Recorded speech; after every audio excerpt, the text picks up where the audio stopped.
C'est donc une pétition qui bat tous les records lancés par une étudiante contre la loi du plomb. Elle a dépassé déjà 1 565 000 signatures actuellement sur le site de l'Assemblée nationale. Cette loi qui prévoit notamment la réintroduction d'un pesticide de la famille des néonicotinoïdes, interdit en France mais autorisé dans le reste de l'Europe. En tout cas, ça montre effectivement une nouvelle forme de mobilisation et on va en parler avec notre invitée de 8h15, directrice générale de Make.org. C'est un site qui organise des consultations citoyennes sur des grands enjeux de société. Bonjour Alicia Combaz, autant de succès, c'est vrai que c'est du jamais vu, c'est un record. Comment est-ce qu'on explique cet engouement pour cette pétition sur le site de l'Assemblée nationale ? Vous l'avez dit, c'est inédit. On n'avait jamais vu ça. C'est un nombre très, très élevé.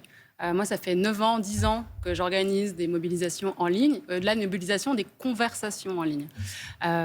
Et obtenir ces chiffres-là, c'est difficile. Parce que souvent, on dit que les citoyens, avec leurs institutions, le lien, il est un peu coupé, c'est un peu difficile. Et moi, ce que j'essaie de faire, c'est de faire en sorte que les gens s'expriment. Et là, les gens, ils ont quelque chose à dire. C'est inédit. Les gens, ils ont quelque chose à dire.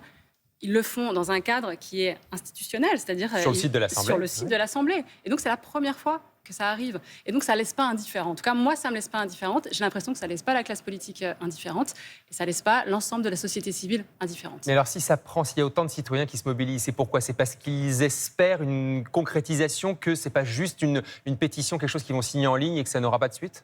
Oui, effectivement, les 1 565 000 et peut-être plus, parce que la pétition, elle va rester en ligne. Ça fait à peine 2 semaines. Voilà, ça fait à peine 2 semaines, ça a vraiment beaucoup accéléré. On ne sait pas jusqu'où on va aller, on peut peut-être aller à 2 millions, 3 millions, 4 millions, on ne sait pas jusqu'où ça va aller, mais c'est sûr que les personnes qui s'expriment, à un moment donné, elles font cette irruption citoyenne et elles espèrent qu'il va y avoir une réponse. Et c'est là qu'il est très important qu'il y ait une réponse, qu'il y ait un dialogue qui s'installe. C'est ça la démocratie. La démocratie, c'est un dialogue. Donc là, il y a des gens, une partie de la population. On n'est pas sur l'ensemble de la population, on est une partie de la population. Ça reste une minorité. Ça reste une minorité. Aujourd'hui, on a une démocratie représentative. Il y a des députés qui ont été élus, ils ont voté dans le cadre d'un processus démocratique, dans le cadre de l'Assemblée nationale. En face d'eux, il y a une partie de la population qui s'exprime. Je crois que c'est une opportunité à saisir. Parce que, une nouvelle fois, c'est très rare d'avoir même une minorité qui s'exprime. Et cette minorité, elle commence quand même à prendre un volume très conséquent. Mais qu'est-ce que ça veut dire, justement ? Qu'est-ce que ça révèle de la société, toutes ces personnes qui se mobilisent sur un sujet, donc de l'écologie ? Est-ce que ce sont des personnes qui ont un profil marqué politiquement ou est-ce que c'est vraiment tout type de personnes, tout type de citoyens qui a participé et qui continue de participer d'ailleurs ? Alors, a priori, le mouvement, il est né de manière assez naturelle, sans lien avec un parti politique. Donc, ce n'est pas une militante politique, a priori, cette étudiante qui a lancé cette pétition. Elle s'appelle Éléonore, elle veut pas passer à la télé, elle ne se rattache pas à un parti politique. Il s'avère que la démocratie, à un moment donné, c'est aussi des institutions, des corps intermédiaires, etc., qui se saisissent de ce sujet. Mais voilà, ce que ça dit, c'est qu'à un moment donné, il existe dans notre Constitution une manière de s'exprimer.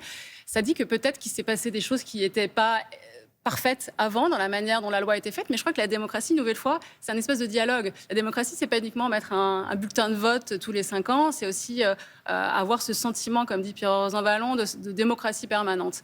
Et donc là, une nouvelle fois, va falloir qu'on crée cet espace de dialogue. Julien Martin. Ce qui est intéressant pour Éléonore, qui a 23 ans, qui est étudiante, c'est son âge. Ouais. Est-ce que ça veut dire que cette jeune population qui est déjà mobilisée sur ces questions environnementales et écologiques, elle a tendance justement à vouloir davantage de la part du politique ? Alors, il est certain que la jeunesse est très engagée sur les sujets d'écologie, mais là, j'ai la sensation quand même, c'est assez transgénérationnel.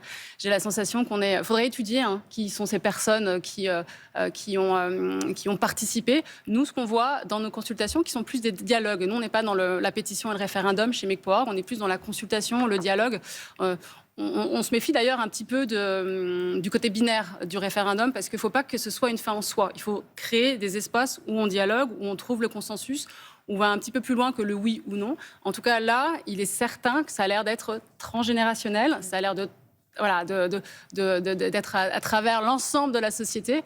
Je suis presque enthousiaste de cette opportunité que l'on pourrait avoir de reconnecter les citoyens avec leurs institutions. Vous êtes enthousiaste pour une pétition, l'engouement qu'elle suscite ? Je suis très enthousiaste. À un moment donné, nos démocraties, elles ne fonctionnent plus quand les citoyens ne prennent plus leur place de citoyens, quand ils ont l'impression que les institutions, elles sont tellement éloignés qu'ils se désintéressent de la politique. Là, à un moment donné, il y a des gens qui se disent « nous, on n'est pas d'accord et on veut dialoguer. Alors vous êtes enthousiaste, mais c'est vrai qu'il y a plein d'initiatives, notamment lancées dans les mairies, pour essayer de Ouais. faire participer les citoyens, co-construire un budget. Regardez la une de l'Opinion ce matin qui titre « Sur l'impasse de la démocratie participative ». C'est toute la question, c'est qu'est-ce qu'on en fait? C'est vrai que jusque-là, l'initiative, elles n'ont pas donné grand-chose. C'était quelque chose qu'on faisait à la marge, comme ça. Il y a beaucoup d'initiatives qui fonctionnent. Vous parliez des mairies, au niveau local, ça marche très très bien, la démocratie participative, parce Mais qu'on est proche du maire Oui, mais il y et a ça souvent fonctionne bien. 5-10% de la population qui Alors ça, participe c'est au budget. effectivement un élément clé de la démocratie participative. C'est-à-dire qu'il y a beaucoup d'incompréhension sur ce qu'est la démocratie participative. Ce n'est pas de la démocratie directe, ce n'est pas parce que le peuple dit qu'il faut mettre en place, c'est un espace, une fois, de dialogue.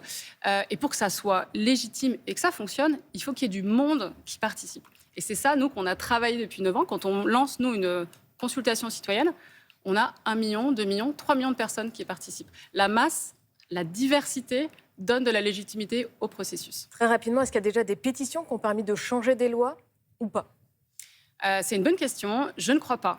Je ne crois pas que des pétitions aient permis de changer des lois. Moi, ce que j'ai observé et ce que je fais, c'est qu'en amont des projets de loi, on a lancé, par exemple, sur la loi influenceur, on a travaillé avec le ministère pour, en amont du projet de loi, lancer un grand dialogue, un grand débat sur comment structurer ce projet de loi, qu'est-ce qui doit être pris en compte dans ce projet de loi. On a mis toutes les parties prenantes autour de la table et on est allé chercher les consensus et les controverses pour que la loi, elle soit rédigée en n'ayant pas raté des signaux faibles, etc.